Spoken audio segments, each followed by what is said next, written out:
Good afternoon, everyone. Shout out to everyone in the chat. A lot of good, positive energy being exchanged there. Thanks for tuning in. Shout out to everyone that's in here early, just kind of camping out until the session officially starts. Quick disclaimer. This is water. I've been reading comments lately talking about how much they enjoy seeing me drinking alcohol during my interviews.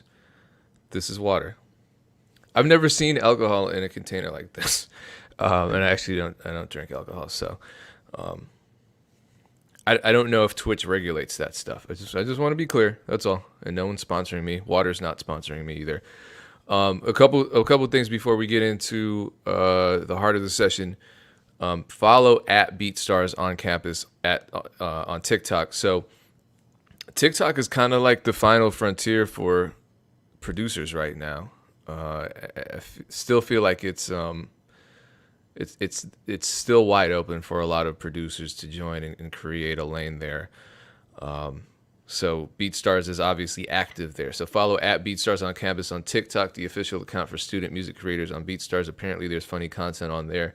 And then also they have two other accounts, just the regular at BeatStars account and also at Duet Beats. And they've had opportunities, I believe, for submissions to Duet Beats. And it's a dope model for producers. And it's just nice that BeatStars is showcasing their producers on this channel that they're building up. And speaking of opportunities, there are always opportunities on beatstars.world/opportunities. Remix contests, placements, live shows, all types of stuff. You know, there's always something going on. So be a part of it. beatstars.world/opportunities. And now I want to bring on the man of the hour, the CEO of BeatStars. Abe called him a legend in the online producer space, and I have to agree. Please welcome Mubs Got Beats. I believe this is like one of your first. You don't do interviews, right? Nah, man, this is my first one, man.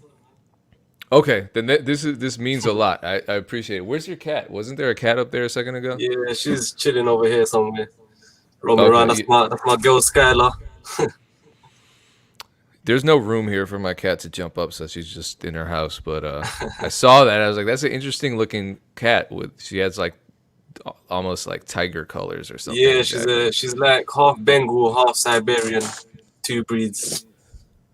And I got like a full pedigree Bengal cat as well, but he's not allowed in the room because he just pisses everywhere, so he's not allowed in it. he ruined my life, honestly. So he's just outside now. I mean, you know, I think that's relatable. If you have a studio and you have animals, sometimes they come in and just tear the whole place up. Yeah, man, it don't mix well, man, honestly. But yeah, man, it's a pleasure finally speaking to you, man. It's been a minute. Yeah, likewise. I appreciate you being willing to do the interview here because I know this is not something that you would normally do. Where are you located right now? What time is it there? I'm in London. It's 8 p.m. right now. I believe it's 3 p.m. for you, right? It's 2 p.m. for me. You know, our country's so big, we have like 8 different time zones. So yeah. London is a little more straightforward. Except it rains all the damn time. I went there once and it just rained the whole time. Yeah, exactly, man. It's shit weather, but the sun's starting to come out now, so it's all right. I remember there was good Chinese food there, though. Oh, there is good Chinese food. You should, next time you come, you should go Kawu. I will. I'll eat whatever Chinese food is available for me in your country, in your generous country. So let's get started, man. How long have you been making beats? It's been a while, right? Yeah, man. It's been like a decade now. So just over 10 years I've been making beats. I'm 22 now. So I've been making beats since I was like 11 years That's old. so crazy, man. So how when did you start uploading beats then? You must have been pretty young. Yeah, so I started uploading beats. It wasn't on YouTube, you know. I started uploading beats on Facebook first. So only my friends and family were seeing it. And then I didn't really know about the YouTube space like that. So yeah, I was just uploading on social media. And then after, like I used to see guys like, I don't think they make beats anymore, but it was like T-Nox Beats, MJD Beats. It's like these guys, and I used to see they used to screen record the programs and whatnot. And then I just thought I'll get involved, and I started doing the same. So I started uploading beats around 2011, 2012. So I started uploading beats on YouTube. So how old were you then? Like 13 or 14? Yeah, around that age, around 13, I believe. Yeah, When did because you decide? My bad. Go ahead. yeah. So I started making beats around 2009, but it wasn't like I wasn't serious about it. It was just on and off. I was learning, and I was just getting into it slowly. I even had periods where I kind of quit sometimes because I wasn't really good at it. You know, I was struggling, so I just gave up sometimes and whatnot. But yeah, after like when it hit 2012, around them times, that's when I started uploading. And you know, I just got more into it because people started giving the feedback and seeing that felt good as well. So it just motivated me a bit more to upload more often. What brought you back when you quit? What was the driving force that made you say, you know what, I'm going to try this again? I'm not too sure, you know, bro. I just something just clicked in me, and I just thought, you know what, I should give it another try. So when I first started making beats, I was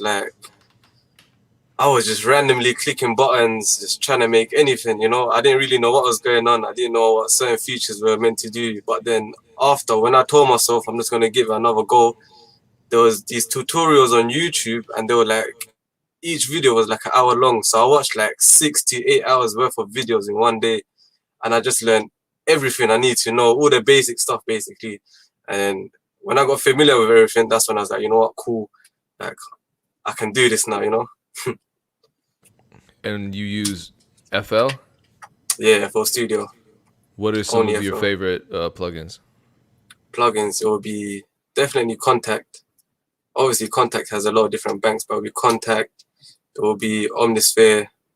It will be there's this new thing I got recently. It's called EW East or EW Play, stuff like that. It's full of orchestral sounds like pianos, violins, woodwinds, and stuff like that.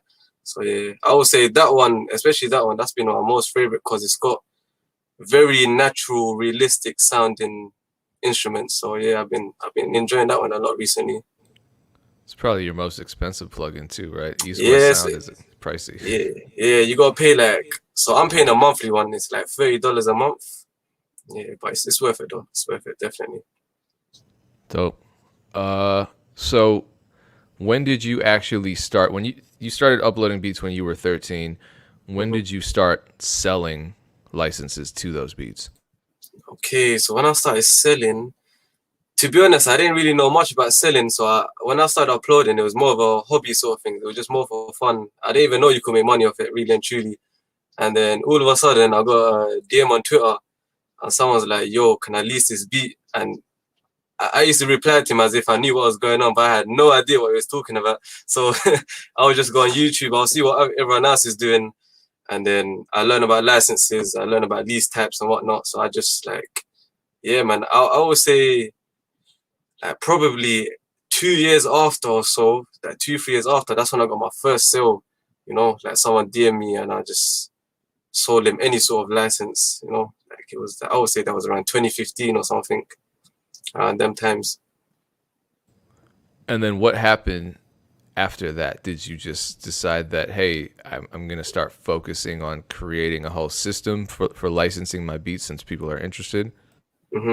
Yeah. So after that, that's when after I made my first sale, that's when I realized that you can start making money of these things. And I started looking at what everyone else was doing. And obviously back then we didn't have BeatStars Pro page. We didn't have none of these things. So I basically learned how to make my own website on WordPress. I'll just go on YouTube, watch a bunch of tutorials and whatnot. And then I made my website. I joined, before BeatStars, I was with My Flash Store. And then I just joined them. And then, yeah, literally, I just put all, like, had different licensing types and whatnot. And it just all kicked off from there, really and truly. So this is interesting because you were about 15 or 16, right, when you launched your business. Hmm. Most 15, 16-year-olds aren't creating businesses for themselves. Yeah, I guess I was just running with the times, man. You know, like I was just following what everyone else is doing, really and truly. Because making beats was fun and whatnot. I didn't know you could make a business out of it, you know. And then seeing what everyone else is doing, I was just following everyone else's lead, like seeing what everyone else is doing on YouTube. And then yeah, I just thought, why not? Because I was in school. I was in secondary school. You guys will call it high school, and it was nice making the odd $20 a month. That will keep me going through the whole month. It was nice. So I guess that's what Yeah, kept me moving at the same time as well. that's a couple trips to the Chinese restaurant. I need to stop thinking about food. Um, it's 2 in the afternoon here, so I'm hungry. Not that the timing matters. I'm hungry all the time. Oh, there goes the Yeah, cat. man. Same, man. For real. I'm gonna go eat after this interview as well. Okay, cool. So, how long did it take for you to make music your primary and only job? Hmm. So after school, so I was making it whilst I was in high school. Basically, I was making it, but I didn't see it as a full time like job at the time because I wasn't making that many sales and whatnot. So I was still doing my education. After high school, I went and got a job at the age of 16, and then as I was working, I was still uploading beats on a regular. So I was uploading beats, I think, like once a week as I was working, and then after my first year of working, I came to my second year. So I was doing something called an apprenticeship. It's like an internship sort of thing. And then after my first year of doing this apprenticeship, I told myself, like, even my colleagues, I was telling them, like, look, this is gonna be my last year at work. I'm gonna make sure I blow in this music thing. I'm gonna make sure I kill it on YouTube. And then, like, yeah, in my second year of my apprenticeship, that's when that was around 2016 as well. Like, like YouTube really started picking up. I went from like probably 3,000 subscribers to all of a sudden I'm getting 10,000 subscribers every month. And as that was building up, I was still working, seeing where it's going. And then yeah, man, it just came to a point. It was just growing on a big scale. And then I just thought, you know what? I think it's just time to leave work and just put all my focus into music, into beats. And then yeah, man, literally around 2016, that's when it became my full-time job, just making beats. And at that time, I was like 18 years old. Damn, that's young. So what do you attribute that sudden rise in momentum and engagement on your YouTube channel to? I would say, man, I've been consistent for years. Like even throughout that period, like nothing changed. Like, even during school days, even whilst I was working or whatnot, nothing changed. I was still uploading beats on a regular, so everything stayed the same. I guess like the quality of my music kept evolving over time. So with me, I feel like I paid a lot more attention to mixing and mastering more than learning how to make beats. I cared about quality a lot. Like I used to listen to the beat plug a lot, and I always used to compare my mixes to the beat plug. And then I was like, every time I heard his beats, I was disappointed in my beats, in terms of the mixing wise. So I think the quality of my music, like the mixing in general, helped the overall growth of my channel a lot throughout the years. I'm sure there are a lot of people in that position now. So it sounds like consistency and quality over time are the two main Mhm, ingredients to your success. What mhm. what were some of the mixing mistakes that you were making early on that you corrected after seeing comparisons and really A-Bing your tracks with more established producers? In terms of mixing, well, firstly, I never gave myself any headroom. So like when you listen to music, you obviously hear loud drums, you hear loud instruments and whatnot. So in the mixer, I would never give on the master channel. I would never give any headroom. I would just boost everything to the max, and then I'll clip it in the end, which is the worst thing you could do because there's just no headroom, and then it's like you need enough headroom to boost it in the end. And it's like when everything's too loud, there's too much distortion, and it just doesn't sound clean. So along the way, I learned like you just need to now, yeah, basically just have enough headroom, man. Learn to level your kicks and your instruments properly, even if it sounds quiet. It's the master. It's the mastering that really brings everything, that makes everything loud and clean, and just brings it to life. Yeah, I mean, one thing I notice about your beats always is that there's a lot of space, not just in terms of the headroom, but in terms of just the frequencies. There's a lot of space for vocals. You don't crowd your beats with a ton of instruments? Is that something you had to learn over time? Yeah, definitely, definitely. Because if you even on my old beats, I used to have a lot of melodies going on. So even like now, I realize you need that one main melody that stands out from the rest. But before, back in the days, I just used to have too many melodies going on, so there wasn't enough space for the artist. There's just too much. It's nice listening to it as a beat, but when you're trying to spit on it as an artist, there's just no space for them, you know. And even in terms of mixing, it makes it harder for me as well when there's just too much going on. So over time, it's just like now I just have that one main melody, and then everything else is just nice chord progressions, and it's just clean sounds in the background. How do you know when a beat is done? You know, when you're making it, what's the signal in your brain that just says, "All right, you're done. Stop. Finish it. Mix it." Ooh, I would even have to answer that, man. If I'm honest with you, like it just depends on how your ear is designed, you know. It depends on what you're used to hearing. I would even know, man. Honestly, I would even have to answer that if I'm honest with you. It's just something that just clicks in my brain, you know, and I'm just like, cool. It sounds on point now. It's time to render it. So, would your advice to producers be to just really listen and analyze other producers' mixes that they think sound good, and just really strive to apply what they hear to their own Yeah, production? definitely, man. Definitely. Like with me, obviously, with me, I used to use the beat plug as a good example. Like I just always used to compare my beats to his ones. Obviously, the beat didn't sound the same, but in terms of the mixing, how punchy the drums was, the low end, the mid range, the high ends, like I was just trying to get as crisp as his, you know. And it's like, yeah, man, comparing your beats to other people is always like it's always a good thing to do because then it's like you're not just stuck in your own mind frame, you know, thinking, oh, this and that is the best thing to do, or it sounds best like this. At least you're like even listening to songs, the mainstream songs that mix really well. It's when you always compare it to something else, you're just giving you're giving yourself more choices, you know. So, this kind of ventures into tricky territory because a lot of people will say, "Well, I don't compare myself to anybody because I want to be unique." Obviously, we're talking about sonics, but for you, you have a specific sound that you've created. Hmm.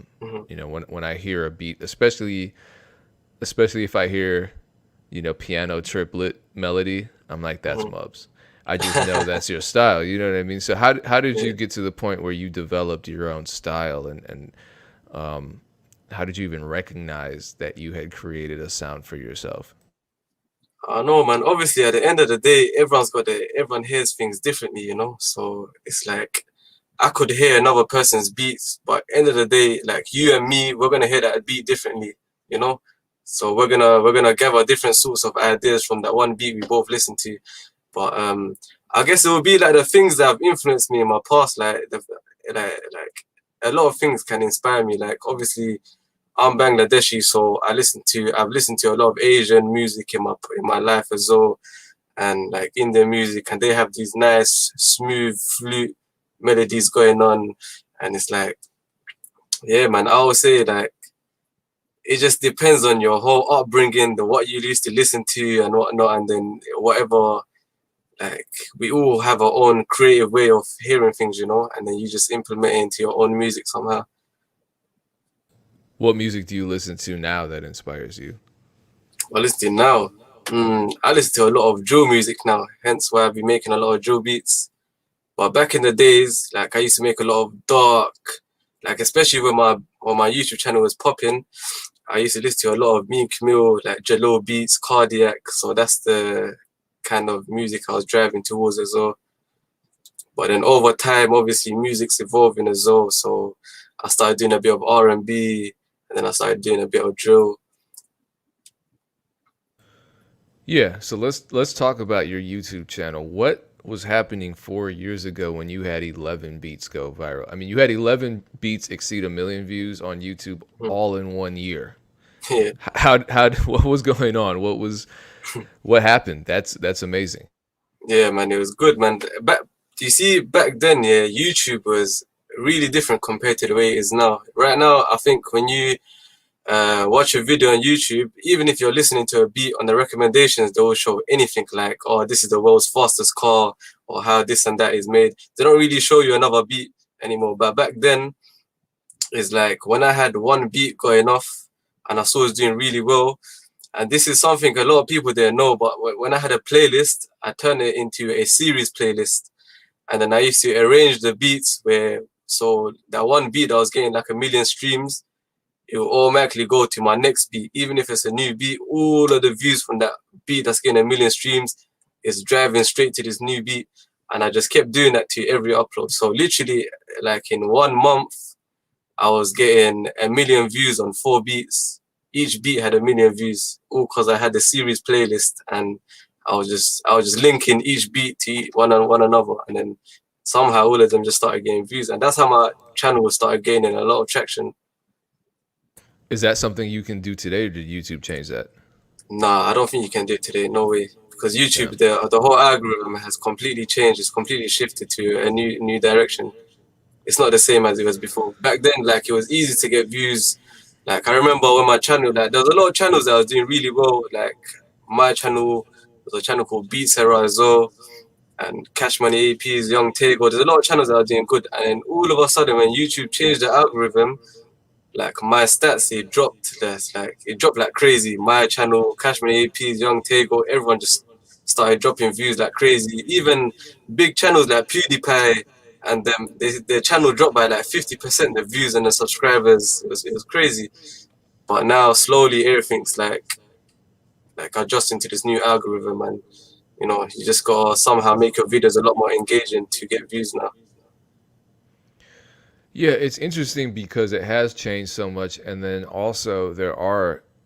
It seems like there's a new producer that emerges every year and just blows up on YouTube. So I don't know, how has the algorithm changed. I'm still trying to figure it out.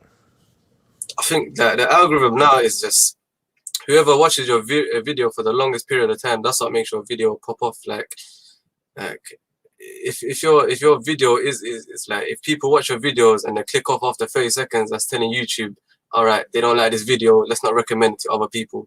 Whereas before, the more clicks you got, the more they'll recommend it to other channels. So now it's just a matter of how you're going to engage viewers to stay in until the end of the video.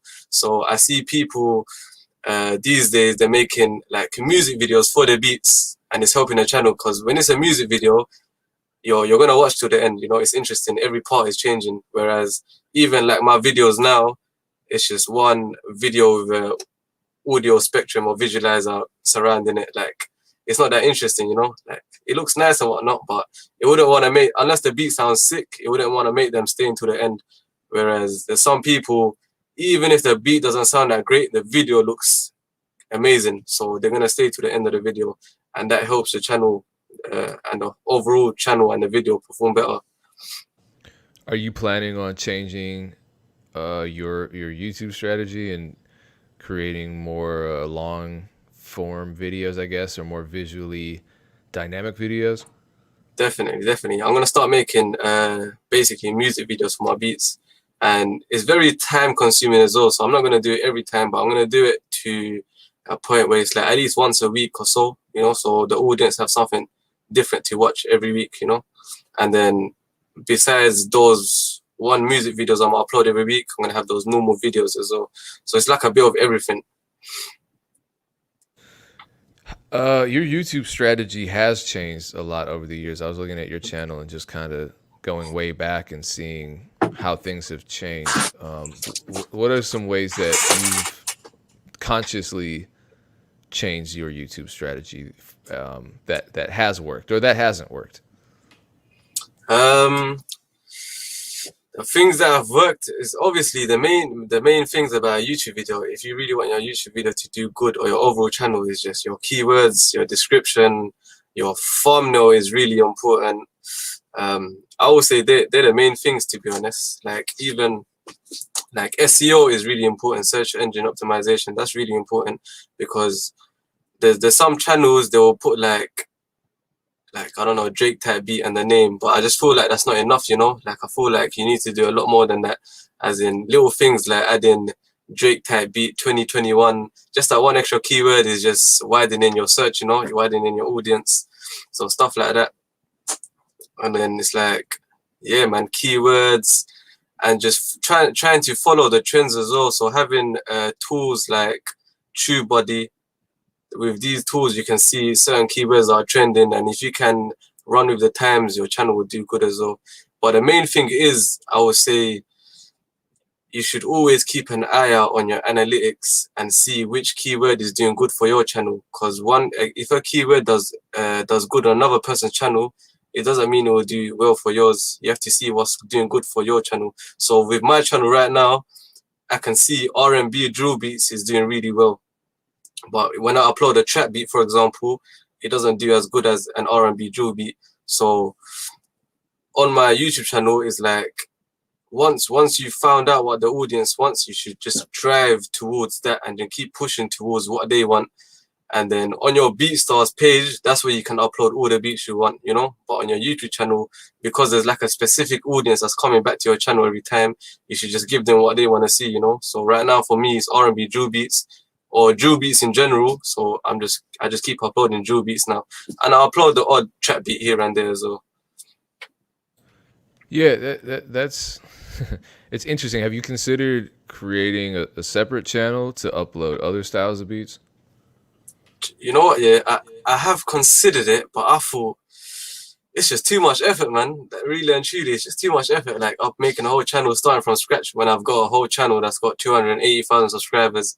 So with me, it's like, whatever helps my channel grow, I'm just gonna keep uploading those beats. And if they really want to hear more different music from me, different types of beats, they'll go to my website and they'll hear everything else, you know. Yeah, I know. Anytime we talk about niche YouTube marketing, and I know we've had this conversation with Pale 1080. His advice was the same: focus on one very specific sound, one very specific keyword niche. Mm-hmm. And a lot of people didn't like hearing that, and I understand why. And some people said, "Well, DJ Payne One doesn't do that." And I'm like, "Yeah, don't look at my channel as a good example of what to do on YouTube. I please don't." But yeah, it can be frustrating for a producer that wants to create a lot of different I would styles. say, yeah, I would say, like, at the start, if you're a new producer, that's when it's like you have all the freedom to experiment, upload different types of beats, and then do whatever you gotta do just to see what works best for your channel. And then once you reach a point where you've uploaded like quite a few videos, then it's like, and like you've earned a certain amount of subscribers, then it's like, at that point you should just go into your analytics and see what your people are interested in. Because end of the day, it's not about what we want, you know, it's about what the people want. You know, obviously we like creating certain types of music that we want people to hear, but I mean, if you're not driving towards what the audience wants, they're not gonna hear what you want them to hear, you know. So, and your channel is not gonna, it's not gonna grow if you just keep experimenting for the rest of your life, you know. It's like you just need to just experiment at the start, and once you reach a good stage in your channel, look into your analytics, see what the audience are listening to the most. So just like mine is R&B drill beats, and now I'm just gonna continue uploading R&B drill beats. And then there's nothing wrong in uploading different types of beats here and there, because you don't wanna be that boring guy that's always uploading the same stuff, you know. You wanna obviously spice up a little bit with other different types of beats, but it's like majority of your beats should be what the audience wanna hear, you know. So with me, like I said, it's R&B drill beats, and I still upload the odd like trap beat or R&B beat, like not even a drill beat, just like an R&B beat or like maybe a pop beat, you know, just different stuff. So back to your keyword strategy. How do you figure out which keywords to use in your beat titles? So for example, R&B drill beat. What kind of research did you do to determine that that's a good keyword for you to use? With me, I just looked at what I did in the past as well. So I saw what worked for me in the past. So I used to use the word wavy quite a lot in my past beats as well. And then I had a beat called Mastermind that I made with my boy Maestro Music, and then that beat is performing the best out of all my videos so far. And then that one's hard drill instrumental. Obviously, that keyword won't work for everyone, but it works for my channel, you know. So with that is like, so now all of my drill beats will have hard drill instrumental, or all of my R&B beats will be wavy R&B drill instrumental. It will somehow have that drill instrumental keyword in there. you know. And then obviously along the way, I saw R&B drill beats is performing better than my dark ones, so I just started uploading more R&B ones. Yeah, it's so crazy because you have almost 300,000 subscribers, which is almost three times as many as I have, and it's hard to reach even 10% of them because at Mhm. 10% you're reaching 28,000 per upload, and at 10% I'm reaching you know I don't know math very well, over 10,000 per upload, Mhm. and that's just not happening. So the algorithm really has changed. No, it has changed a lot. It's not working out in our favor anymore, the producer's favor anymore. Because before, obviously, like I said, it was down to clicks. Whoever clicks on your video the most, and YouTube will recommend it to anyone and everyone. But now it's just a matter of what videos people are watching, you know. So even me, when I'm listening to beats, my recommendations, I'm not even getting more beats. I'm just getting completely random videos now. Yeah, I've been getting recommendations for things that I absolutely would never want to see in my life. Yeah, It's weird. exactly. But at the same time though, I'm seeing emerging producers just explode over a period of 6 months, like the O Mhm. Boys and people like him. Mhm. But at the same time too, I don't know. It's all over the place. I feel like the algorithm will give you temporary success, but it doesn't last as long as maybe it did 10 years ago. Yeah, exactly. I feel like this whole YouTube game is like a hit and miss sort of thing now. Like once you get it, you're living life, you know, like it's gonna go good for you. Especially with the new algorithm. Once YouTube picks up on your channel, it's gonna last for a really long time. But really and truly, I think this whole YouTube game is just a hit and miss at the moment.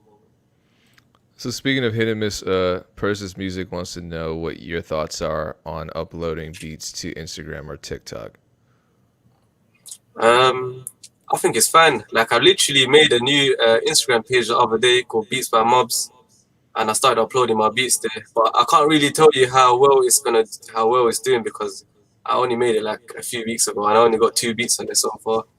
But I mean, the more you post it on these different platforms, the more better it is for you, and you know, the more recognition you're getting. So there's nothing wrong with it. It's good to try. You know, I heard the YouTube Reels are doing really well for people as well, because obviously you see these short videos, everyone just scrolls, just continuously keep scrolling, and they come across different videos. So it's like I would say it's a good market to get into, like TikTok especially. 'Cause TikTok seems to be doing really well for people. People are killing it on TikTok. They're getting so many views these days. Like it's crazy. Yeah, I gotta start using Reels. I started using TikTok, and it's funny because I'm starting from zero, and I'm used to having a fair amount of followers and a fair amount of engagement, and now on TikTok I'm like, I got 800 views on this beat. This is amazing. It's Hmm. like it's exciting again. But if this were YouTube, I'd be like, 800 views, man, this is terrible. Yeah, It's exactly. funny. Okay, back to YouTube. And I really want to talk about this. I said I would. Your beat entitled "The Hood" has more than 10 million YouTube plays. And the BeatStars numbers for that beat are crazy too. That beat is also still ranking for a fair amount of keywords, so I imagine that it's continuing to get plays every single day. Yeah. Why do you think that beat became so incredibly popular? Hmm. So obviously, as I said back then, I had like a YouTube series playlist. So when I was getting millions of views on other videos, I would drive it all to this beat as well. And with that beat, it's like I just felt a certain way with that beat as well. I remember telling my boys like, "Yo, this is probably one of my hardest beats. It's gonna do sick." Like this is before I even uploaded it. So I don't know, man. I guess that beat just sounds good. It sounds really good, and it's like the way I drove traction to it as well. You know, with all my other beats. I guess that's why it's performing the best. And other than me driving engagement to it through my other videos, I would say it's just a good beat in general as well. That's why it's just performing good as well. And also, plus a lot of artists have used the beat as well, and they've made like it's got over 10 million plus streams.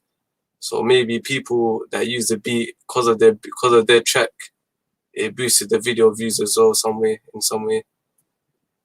Who were some of the people that used that track? So there was this one guy that made a track to his beat, but what he did, he got his producer to remake the beat, and that beat ended up getting like 100 million views plus. But then a lot of people will somehow come back to my beat and they'll be like raw, like it sounds like this beat, and then it did help get views for my beat, but obviously it wasn't my beat though, you know what I'm trying to say. But it is that track there that the guy made, it sounded very similar to my beat. How did that beat change your life? Because 10 million views, that's transformative. It is obviously it generated a lot of sales, you know, and it's like that beat alone, like I got a hell load of subscribers from that one beat, so it was good, man. It was good. It was good, and obviously, like I said, with the YouTube series playlist with that beat, I was able to get a lot of views for all my other beats. So they might have not got a million streams, but they got a lot of my beats got 100,000 plus streams due to that one beat there. So that it helped me generate sales for other beats as well as that one as well. I imagine you got a lot of exclusive offers for that beat. Yeah, I did. And you said no to all of them. Every single one. Because obviously I had offers for like a grand or maybe 2 grand, but it just wasn't worth it, you know, especially with the streams I was getting and the lease sales I was getting. It just wasn't worth selling it for as a one-off payment. Like with me, I was thinking of it more long term, and I just thought if I sold this beat now for a grand, I'm losing out on probably so many thousands just because I wanted that one quick payment. So with me, I just thought of a long term, and I just thought, nah, it just wasn't worth it selling it to whoever offered me a grand or two. Like long term thinking, it just wasn't worth it. Let's see. Have you ever gotten any major placements from the beats that you've uploaded to YouTube or BeatStars? Yeah, man, my favorite one was Ambush Jumpy. That's my boy from the UK. He found one of my beats called Bane. I produced it with Serious Beats, and then yeah, man, he made a track to that, and that was literally the start of his career as well. Not the start of his career, obviously, but that was his biggest tune, you know. And yeah, man, that tune did really well. He ended up getting a feature with artist called Chip and Skepta as well, a remix. So yeah, it did really well, man. And that was all from him finding my beat on YouTube. And then literally ever since that track, he took another beat of YouTube called Gas, and Gas got a few million views on it as well. But he ended up making a song to that, which got a couple million streams on his track as well. So yeah, man. And ever since then, we built like a very good connection. Like his people are my managers now as well, and you know I produce for him and his team now. So yeah, So is he signed to a major label? no, all independent, all independent. So it was a lot easier to navigate that. So here's the question then. Working with him, he's still getting the beats off of YouTube. Are you just licensing them to him, or are you making those ones exclusive since you're working so closely? So with this, with the Jumpy tune, Ambush Jumpy, with that, he took an exclusive license, and with the Man Can't, he got the masters to that as well. But the But nowadays he don't even take anything from YouTube. We just link up in the studio now, and I just make a beat for him, you know. And like we just split royalties. I don't even sell beats to him anymore because he's my people now. So yeah, we don't even like. It's not even a. I don't even sell exclusives to him anymore. We just work together now, basically. And splitting royalties with an artist who's getting, hundreds of thousands to millions of streams on their songs, does that pay pretty well? Yeah, man, it's good as well, man. Because obviously I'm getting the streams, I'm getting the royalties. It pays alright, but in terms of connections as well, like me, Ambush and Gigs made a song as well, and we made 2 tracks as well, you know. And these are people I used to listen to when I was when I was a little boy, you know. So yeah, man. So other than just me and him making tunes, like we're building a whole like a whole thing together now. So we're making tunes with other artists together now. So it's been good, man. We had a question earlier, and I'm so sorry, I forget who asked it. It had to do with sending traffic to your beat store. And I was going to ask you a similar question. So part one, where do most of your customers come from? Is it still YouTube? Because you talked about your YouTube engagement dropping quite a bit. Hmm. But would you still say that the majority of your sales are coming from YouTube, or what are some other ways that you're driving traffic to your BeatStars page to actually, make those sales? Definitely, most of my customers are coming from YouTube, but then they also come from BeatStars as well.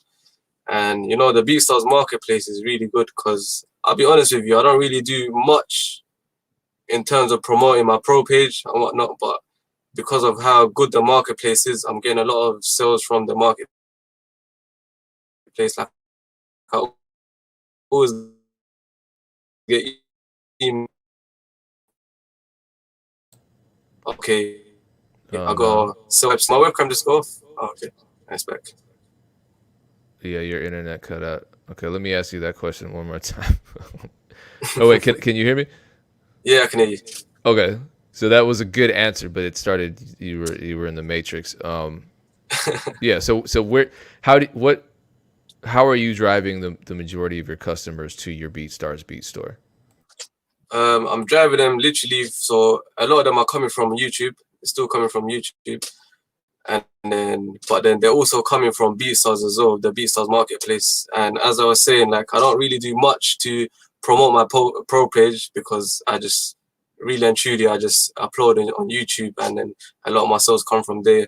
And it's like I think my website has some decent SEO going on as well because I get some organic searches from Google and they come from there as well. So I would say it's a bit of everything, but mainly it's coming from YouTube. But then also I started implementing some email marketing recently as well. Like you even got the email yourself recently. But then yeah, I started doing email marketing as well, and that's been helping out quite a lot. I literally like he boosted my sales by like 30%, 40% just strictly through email marketing. And shout out my boy Serious Beats because he dedicated a lot of hours into helping me set it up. What are some of the most valuable lessons you learned while figuring out your email marketing campaign strategy? I mean, obviously, like I'm still learning along the way because I only started doing recently.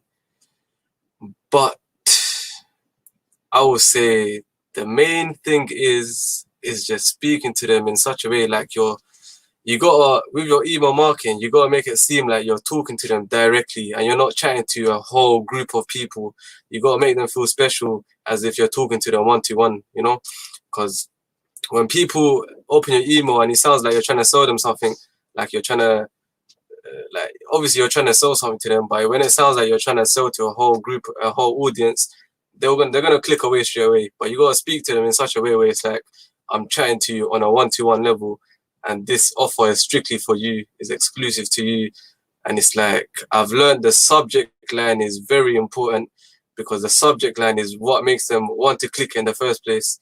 And you can't have a subject line that says, oh, like you need to click this. We got offer going on right now. It's gonna end soon. Like when I see stuff like that, personally, I don't click on it. I just think they're trying to spam me with like some sort of advertising scheme they got going on. But yeah, I think the subject line is the key here because you just gotta make it seem like you just gotta make it feel special in some way. So even me, when I'm doing my email marketing, I say it in a way like the one you received. It was what was it? What was the subject line? It was I can't remember. It was like a little something for you to say thank you or something like that. So it doesn't sound like it doesn't sound aggressive in any way. Yeah, I mean, I opened it. I was like, what is Mub sending me? Um, by the way, you now have a new nickname, which is Bub or Bubs. So Hey, Bob. so Bub's got beats. What advice would you? I'm sorry, I'm not making fun. It's a typo. What advice would you give your younger self for music production to get to the point that you are at now? My younger self, I would definitely say, man, just have. When I was younger, yeah, I never had a schedule. I just used to run with the flow, and that wasn't always the best thing to do. I think having a to-do list or some sort of calendar is very key, because then you know what you're gonna do for the rest of your day. Before, I never used to do that. I just used to keep everything in my head. But then by doing that, you're gonna tell yourself, "Oh, I need to do this. I'm gonna remember." Next thing you know, you forgot what you were meant to do. So I would say, my younger self, I would definitely, like, I would just tell myself I need a calendar, have everything in place, like my whole week, have it planned out, and then yeah, man, just run with that. Like, just don't rely on yourself to remember everything that you need to do, because you're not gonna remember. Like, it's just us. It's just as natural as us humans. You know, we're not gonna remember everything we need to do. We're gonna forget things. Even if you tell ourselves in the moment we're gonna remember something, we're gonna forget it. You know, so it's like, have a schedule, have a good clean schedule that's gonna keep you productive, and it's gonna help your workflow. Yeah, what does a typical day look like for you? With me, so it's like, I would say it's just like making beats. In the morning, I would like responding to emails. Obviously, other than stuff like reading books and whatnot as well, I would say responding to emails, making beats, and then I would do a lot of research as well, like research on marketing, research on stuff like funnels, research on email marketing now. So just because I got into that recently, I'm doing a lot more research on email marketing, research on mixing. Even though I'm in a position where I feel like I can make a good beat, I still go out of my way to learn how to make certain melodies and learn different effects I could apply to my beat, different mixing and mastering skills. I listen to a lot of like engineers interviews and see how they mix beats, see how they move with their workflow. So yeah, it's a lot of like, I would say research is really important, because at the end of the day, gaining knowledge is always the best thing to move forward with your career, you know? Oh yeah, definitely. So I know we talked about your email list a lot, but you alluded to some other marketing strategies. Do you use other forms of marketing regularly to increase your sales? So I've tried Facebook, and I don't do it on a regular Facebook marketing, but I do use it. And I actually watched your video on warm and cold audiences, and that's what really helped me start my Facebook marketing. So yeah, I was watching that, and ever since I watched your video, I tried it, and I generated a few sales from it. Like, even if I invested like $1-2 a day, I would end up making like a quick lease sale for $30. So it does help. Does help. Like Facebook and Instagram marketing. And other than Facebook and Instagram, I do YouTube ads as well. But the thing is, with YouTube, you can't really track how, if you're making any sales or not. Like, you're getting the views, but you don't know if you're making sales. So with me, it's like, when I do market on YouTube, I do see my sales rise, but it's like, maybe it's a coincidence, or maybe it is coming through the marketing. So yeah, that's the only downside to YouTube. But with Facebook and Instagram, like, you can track your sales easily and see if you're actually making sales. And like I learned from your video, you can always retarget your warm audience and just keep marketing to them to boost your sales. Yeah, shout out to Mike Trampy for doing that, and he actually came back on and he talked about his strategies for low cost YouTube ads. So when you run YouTube ads, how are you targeting your audience? Are you placing your ad on similar channels? Are you targeting specific videos or specific keywords? With me, from when I was marketing, I realized keywords work the best. Because when I tried, the I think they're called in-stream adverts, where it plays over the video like the 5 second advert, and then you can skip it. I realized that didn't really work too well for me. So keywords was definitely the best. And plus, when you're marketing with keywords, it helps your video perform better as well. Because end of the day, your title could be Meek Mill type beat, for example, and now your advert has Meek Mill type beat. That's the advert. So it's overall, it's just doing good for your video. Like, it's just showing YouTube, like, yeah, this video works well with this keyword. Let's put it higher in the rankings. Okay. Yeah, that's interesting. YouTube advertisements are still kind of an enigma to me. I don't fully. I mean, YouTube, period, is just mysterious. Yeah.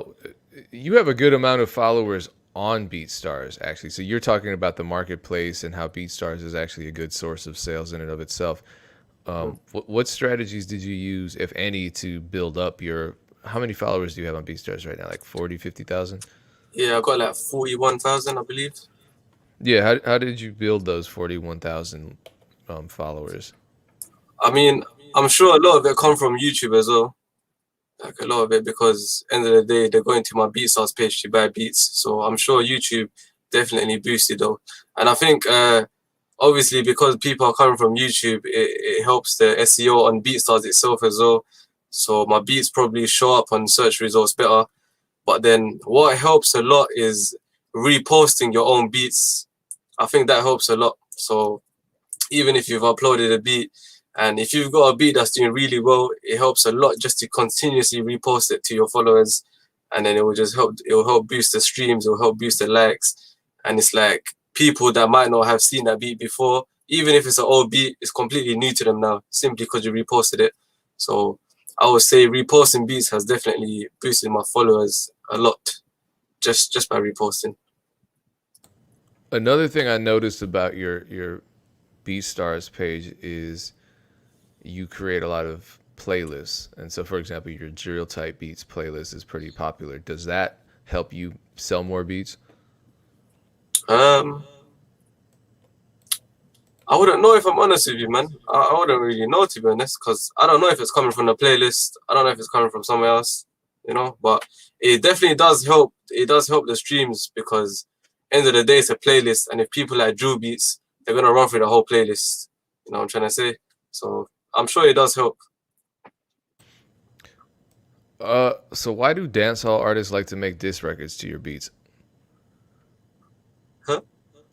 Why do dancehall artists like to make diss records to your beats? So Pencil Lunatic diss Not Nice on one of your beats, Urban diss Idonia on one of your beats, and I remember I sent them to you because I'm just listening. You know, I listen to dancehall all the time, and I just keep hearing your tag come up, but it's always in records where they're warring somebody. Okay. Have you talked to any of these people about this, or this just random YouTube stuff? Nah, this is just random YouTube stuff. I didn't even know that Okay, was going on. that's funny. Yeah, it's happening. Some of those songs have a lot of views, actually. Yeah, you gotta send them to me, man. Yeah, hundreds of thousands on YouTube. I guess that's a good question. So, are you are you monetizing other artists' YouTube channels when they use your beats and they're getting a lot of views? And how are you doing that? Yeah, so right now I'm part of an MCN. So that's called multi-channel network. So with YouTube, you can either just be with YouTube directly, or you could join an MCN. And MCNs, they help a lot because they're giving you better adverts, which generate better, like more. It creates more revenue for you as well. Because obviously with YouTube, they can place any sort of advert. It could be it could be some boring advert, you know, that won't really get a good click-through rate. But when you join an MCM, they're gonna try and put the most premium adverts they can on the channel. But then, yeah, when artists use my beats, my MCN also, they have a content ID system. So when someone uses my beats, it automatically puts a claim on their video. And the only way I'll release it for them is if they buy the correct license, and then I'll release the claim. If not, I'm gonna end up if they don't buy a lease, my MCN is gonna put a claim on it, and I end up taking all the profits they make from that video. So, and it has happened in the past. So someone's made like a remix video, they didn't buy a lease. I don't know why, they should have bought it, to be honest, but it ended up making like 20 million streams, and I ended up keeping all the profits to myself. Out of curiosity, how much can you generate off of 20 million streams? Or 20 million streams. To be honest, I couldn't really say with other people's videos, but with my one, like I made, when I was getting like 1-2 million streams, you could easily make a nice 3-4K a month just from that. You could make more, you could make less, even if, because it's not about the streams, it's literally about the adverts that you get placed in your videos. So it's all about the adverts. So sometimes I could literally, even if I have the streams, I could make like $1,000. I could make less than that. It just depends solely on the adverts. And I realized during the holiday seasons, that's when you make the most money. So especially during Christmas times, that's when you make a lot of money because everyone's throwing adverts everywhere. But then as soon as January hits, you will see your revenue just drop instantly because no one wants to post adverts in January. It's like a empty month sort of thing. Mm. Oh, that's interesting. What's some mixing advice you can give producers, especially with regards to their drums? Your kicks always sound really good, and they stand out in the mix, but they also sound clean. Mhm. What are some quick tips? Quick tips, I would say, man. What changed the game for me was leveling. Leveling has been key. So you always want your drums to be louder than your instruments, always. And it doesn't mean like don't exaggerate it, boosting your kicks with clipping and whatnot. You want it to be at a nice level. Make sure in your master you always have headroom, like at least like -3 decibels, at least, or -6. Always have headroom on your master channel. But then, yeah, you don't want your instruments to be too loud either. You just want your drums to be louder than your instruments, and yeah, and just make sure leveling is just the key. Cause that's one thing. That's where I went wrong, mainly in my mixes, where I didn't level correctly, and then also side chaining your kicks and your 808s, so your kicks are coming through correctly and your 808 isn't overpowering it, stuff like that. And then, but I will say, yeah, EQing your instruments is the main thing, because a lot of people, they just like when they don't like something or they feel like there's too much low end, they just cut the low end and they just leave it as that. But the secret, I would say, is in the mid range. That's where the most distortion is. Do you get? So even in your pianos, for example, having low end is fine. More time. That's not the low end is not even the issue. It's more time. The issue sits on the mid range. So just by cutting the mid range, you will notice like a big difference. It will end up sounding a lot more brighter throughout the whole mix. Here's a question. What would be your advice to? I don't know. This is to an artist. I don't know if you want to. I don't know if he's asking about a producer or an artist, but I guess it can be similar advice. Say it's a producer. What would your advice be to a new producer who wants to just start from scratch and build up some engagement for their music? Start from scratch. I would say, man, just at the start, like I said before, you have the freedom to experiment all you want, upload different types of beats, and like any source of beat, just upload it and then see along the way, see what people are enjoying the most. And then the key thing is, obviously, I'm sure everyone hears this, but it's just simply to be consistent, because you can't just upload a beat, disappear for a couple of months, come back and expect your channel to do well. Then you're just like, you need to be consistent. At least upload once a week or twice a week. Just follow a good strict schedule that's easy for you to manage. And like with the YouTube algorithm as well, it works well when you're uploading a beat at a certain date at a certain time every time you upload. So with me, I tend to upload like, I don't know, Tuesdays and Fridays. Sometimes I might change it, but I always stick to it for a long period of time. And I would always upload at the same time. So with me, UK time, I would upload at like 7 p.m., 8 p.m., and I would stick to that for a long time. So even though my channel was popping off around 2016, 17, I was always uploading like 6 p.m. Every upload was at 6 p.m. And I guess that's why I helped the YouTube algorithm a lot, because they were seeing, all right, cool, he's gonna upload at this time. Every single time he uploads, he's gonna upload at this time. I don't know how exactly it works, but I know it does definitely play a big part. Okay, this will be the last question. It's a good question about mastering beats. Do you always master your beats, or do you just have a proper mix? And then I guess my question would be to follow up: how do you master your beats so that there's still headroom and so you're not, crowding out the artist? Well, so yeah, I do master my beats. Every single beat I master it. Every single beat. But obviously, the main thing is the mix. The mix, I always have headroom. I always have at least -3 decibels headroom every beat, and then in the end I'll master it. But I only master it only simply for listening purposes, just so people can hear the beat the way I want them to hear it. And then when someone buys a beat, they can get the mixed version only. They won't get the mastered version. And then it's solely down to the engineer how they want to master it in the end. Got it. So once again, I really appreciate your time, especially since this is your first interview. So thanks for giving us all an exclusive. How Of do people course. follow you? How do they check you out? I know you have a new Instagram page, and you, you have YouTube. How do you Mhm. want people to follow you? What's the best way? Yeah, man. So I'm on YouTube. You can search me up. Mob's Got Beats on YouTube. I even got a second channel, Mob's Got Beats TV, where I do live streams. I make beats and whatnot over there. I'm gonna start uploading tutorials there as well.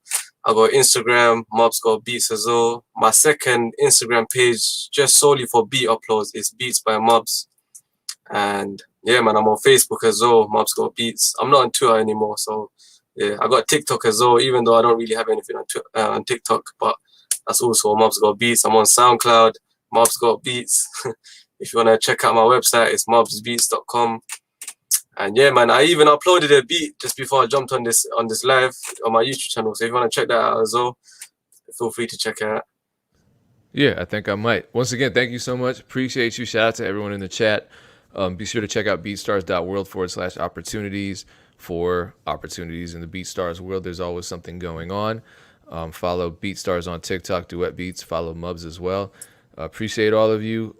Dame will be back Monday at 3 p.m. Eastern Standard Time. I'll be back same time, same place next Thursday. Thank you, everyone. Once again, peace. Respect, bro.